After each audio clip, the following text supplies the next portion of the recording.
Well, you talk about your kids, and I love talking about generational wealth too. Now, with your conversation around, hedging your bets and making sure that you're going to have the optimum amount of money in retirement, do you feel like your plan is to leave your kids a good amount of money, or are you planning on some sort of spend down plan where you leave them with nothing? I mean, what is your general generational wealth plan there? I think a parent's responsibility is to nurture and educate our children as much as possible. So that includes perhaps paying for education, or at least teaching them everything so they can become independent adults. The other thing is to provide shelter, or to make sure they're not living on the streets or just scraping by. So really, it's education and shelter. I think if parents can provide those two things, we can have confidence in knowing that they will be able to become independent adults and make it on their own. I think it's really, really dangerous to leave our kids mega millions of dollars. I think we can leave them some, enough to be comfortable, but not enough for them not to do anything. Here in San Francisco, it's really interesting. I've met so many people on the tennis courts during the middle of the day, at a private club and at the public park. And they're relatively young, 30s, 40s. And I ask them, what they're doing. And they say nothing. Or they might say, I have this boutique shop on Hayes Street selling clothing items. Or, they're working on a gaming company. They're in stealth mode.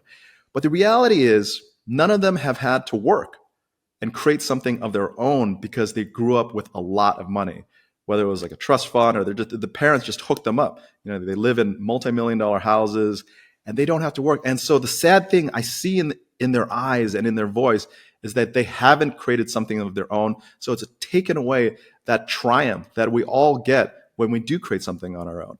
And so having that money can be a blessing, but oftentimes, more often than not, I think it's a curse. Yeah, and with that, I know I've talked about this in the past, or heard of this concept, the third generation challenge. By the time wealth goes over three generations, it starts to fade. Obviously, there's been studies that refute that altogether. The more wealth people are able to keep it over centuries or millennia, just based on having that within their family. Is that something you're concerned about with your kids, and making sure that they're not left with too much so that they don't have that drive like you see on the tennis court? Yeah, there's a great saying, from rice paddy field to rice paddy field in 3 generations. And I just don't want to take away that amazing feeling of coming up with an idea or working very hard for a long time, and then and then finally succeeding at doing something. It is the most gratifying thing to try hard for a long period of time and to succeed. And yes, there's going to be a lot of failures along the way, but it's really that journey to succeed and create something from nothing. I feel great creating Financial Samurai from nothing because I just started one day. Yeah, it was painful working, writing at 4 a.m., 5 a.m. before work started at 7 a.m. and then writing again after 9 p.m. But it's so gratifying to be able to create something and contribute something to the world that I don't want to take that potential motivation away.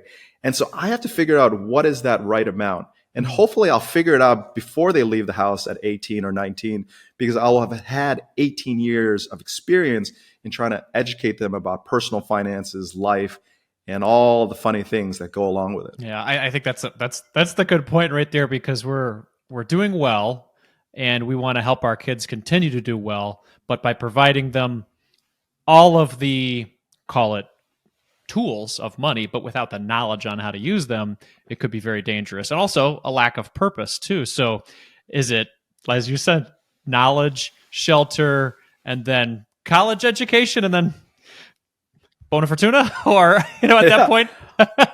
Yeah, I don't know. I'm not sure. It so depends, right? So I feel like we're all on this unknown journey as parents. So we have 18 years to educate them. And then I think by 15 or 16 years old, we recognize whether they're mature enough or not.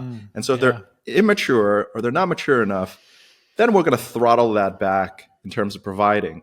And, the problem I think most parents have is we want to do everything for our children. We want to solve their problems, fix their toys, pick them up. Instead, I think we need to let them suffer, let them grind, let them feel that pain, and let them sleep on the couch and figure it out on their own. Because again, there's nothing more gratifying than making your own money. I mean, versus the person, yeah, maybe you inherited $100 million, $1 billion, but you haven't done anything to deserve that except for just being born. Mm-hmm. And to me, I think that's kind of soul sucking, and I don't want that.